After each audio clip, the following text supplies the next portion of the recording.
Je vous propose qu'on démarre. Donc, bienvenue, merci d'être là. Alors, est-ce que tout le monde a bien compris que c'était un apéro psycho et que le thème c'était les pervers narcissiques? Ah, parce qu'il faut avoir envie un petit peu quand même. En fait, moi, j'aime bien le lieu et mon idée c'était qu'il y ait des échanges. Donc, en fait, qu'il y ait un thème, même à terme que vous puissiez choisir le thème.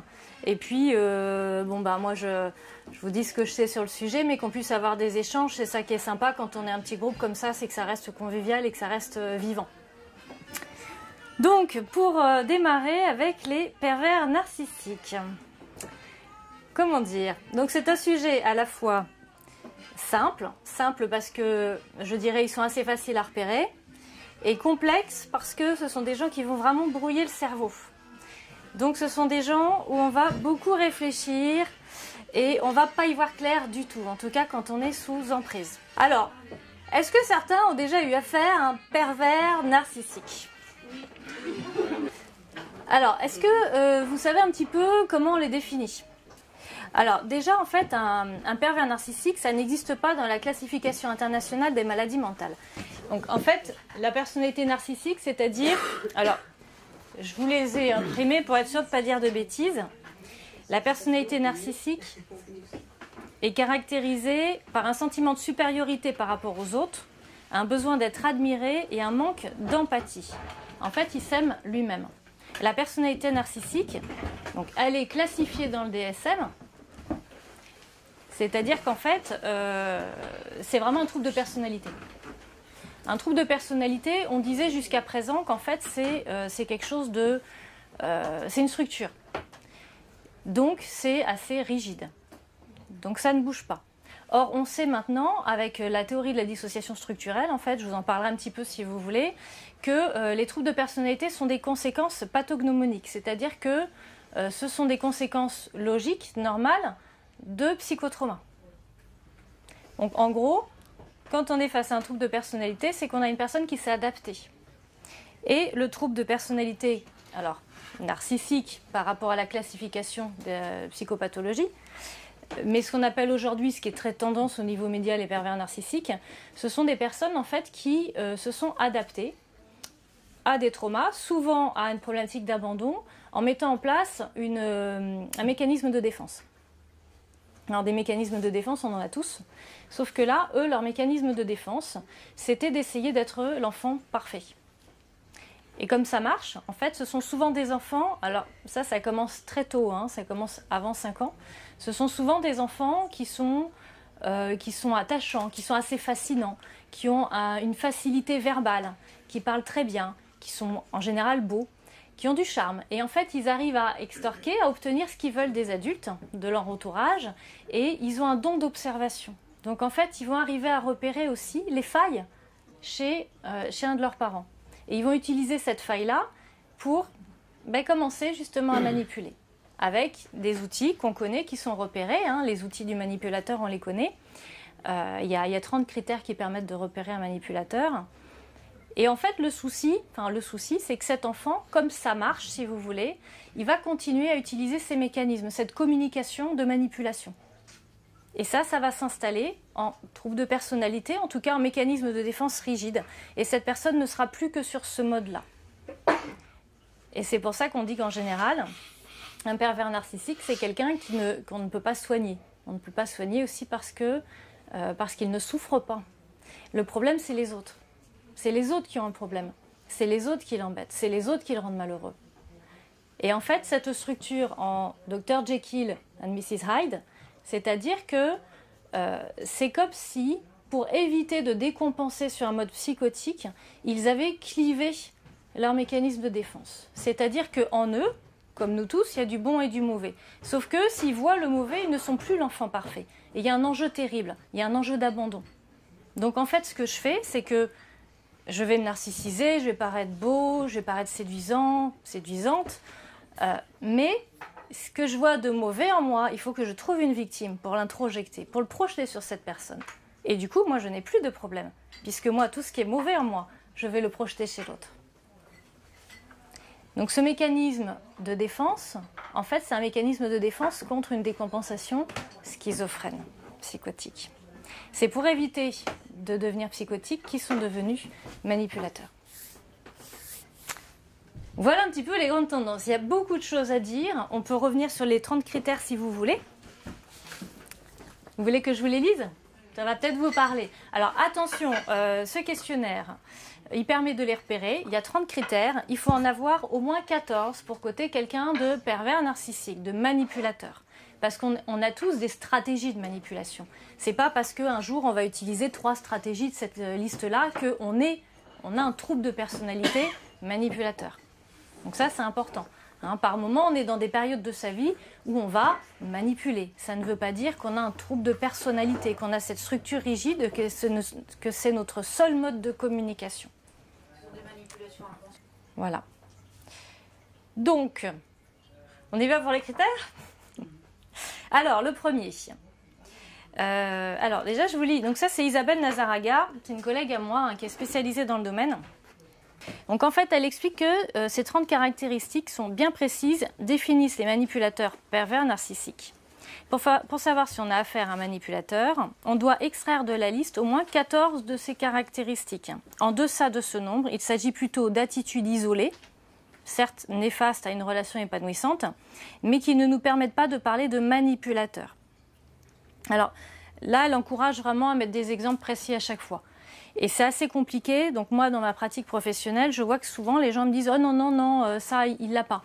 Et en fait, quand j'écoute des choses de la vie de la personne, mais oui, c'est ça.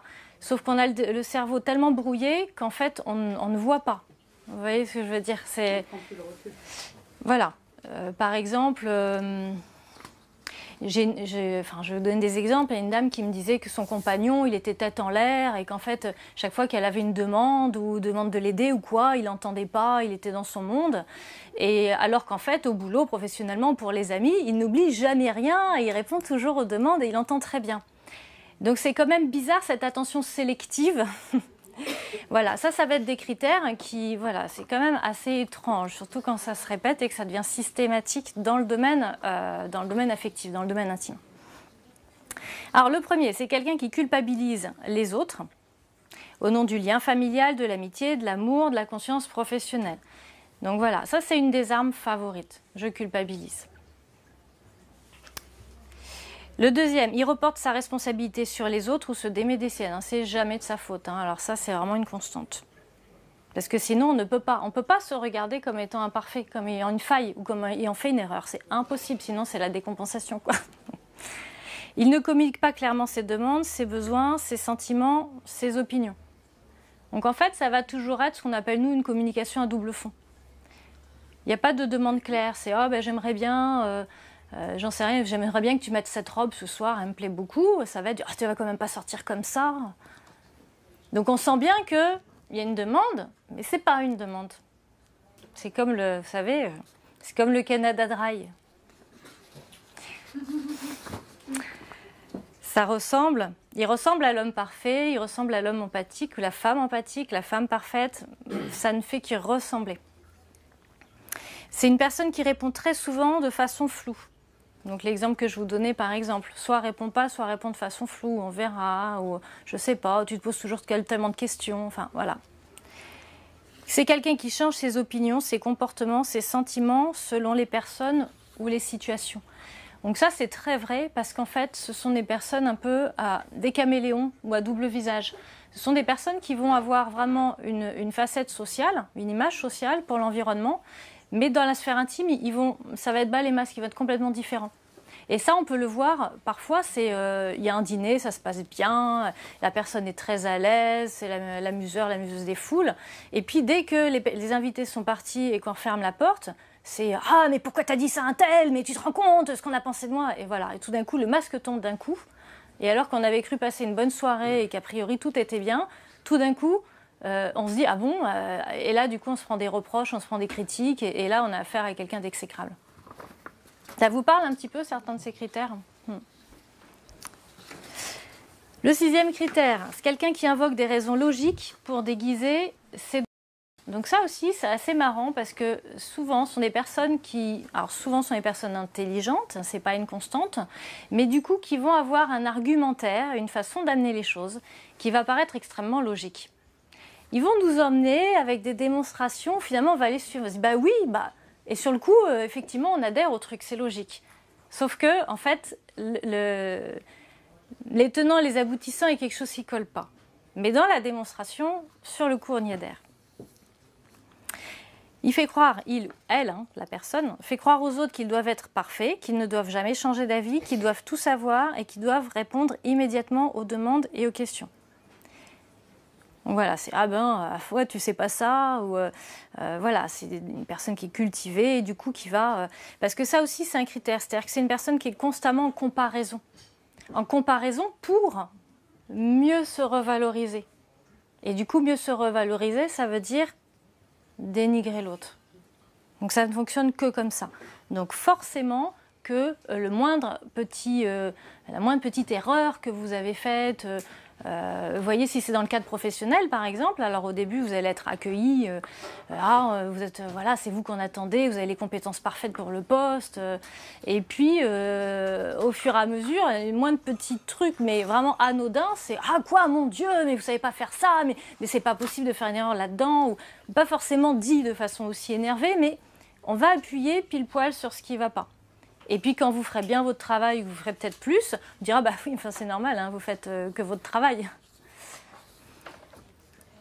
C'est quelqu'un qui met en doute les qualités, la compétence, la personnalité des autres. C'est une personne qui critique beaucoup, sans en avoir l'air, qui dévalorise, qui juge.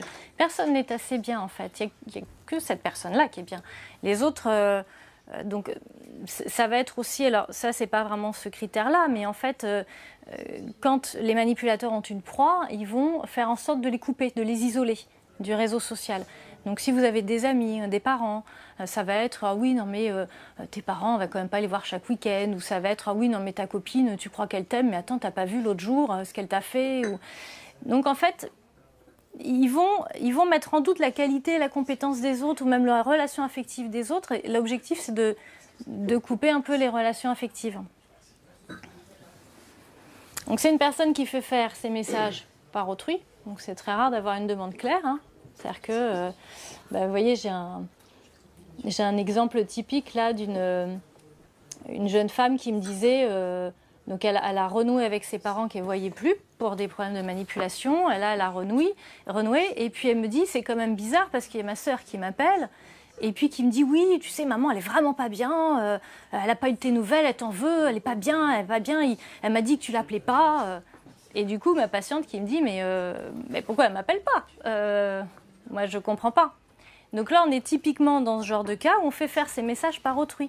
Parce que sinon, ce ne serait pas drôle. L'idée, c'est de culpabiliser et de faire croire à la sœur que l'autre sœur n'est pas bonne, en fait. Vous voyez, c'est que des choses comme ça qui paraissent claires et en fait, tout est embrouillé. Alors, tout est clair quand on a le questionnaire et qu'on a les critères en tête parce qu'on peut ticker tous les trucs de la liste.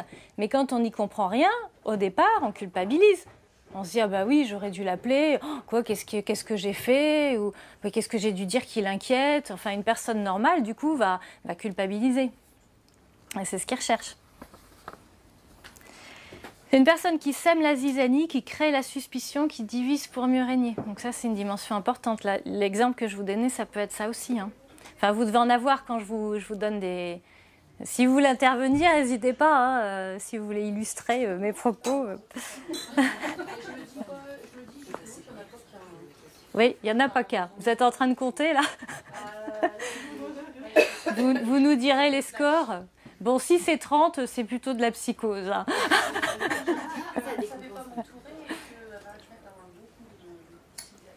Oui, alors ensuite, si vous voulez, je vais vous expliquer comment on fait. Voilà, le mode d'emploi. Donc c'est une personne qui sait se placer en victime pour qu'on la plaigne. Donc en fait, ça va être... c'est des personnes, donc, comme je vous disais, dès l'enfance, ils savent très bien observer. Et du coup, ils savent très bien ce qui va nous toucher, ils connaissent nos valeurs. Et ils sont très doués pour voir sur quelle corde sensible ils vont pouvoir jouer chez nous. Et en général, leurs victimes sont des personnes empathiques. Le point commun, je ne sais pas si vous avez vu sur ma page Facebook, il y en a certains qui sont allés, J'ai mis une question. Il y a un point commun entre le pervers et sa victime. Alors, qu'est-ce que c'est? Je vous ai un peu donné tout à l'heure l'info.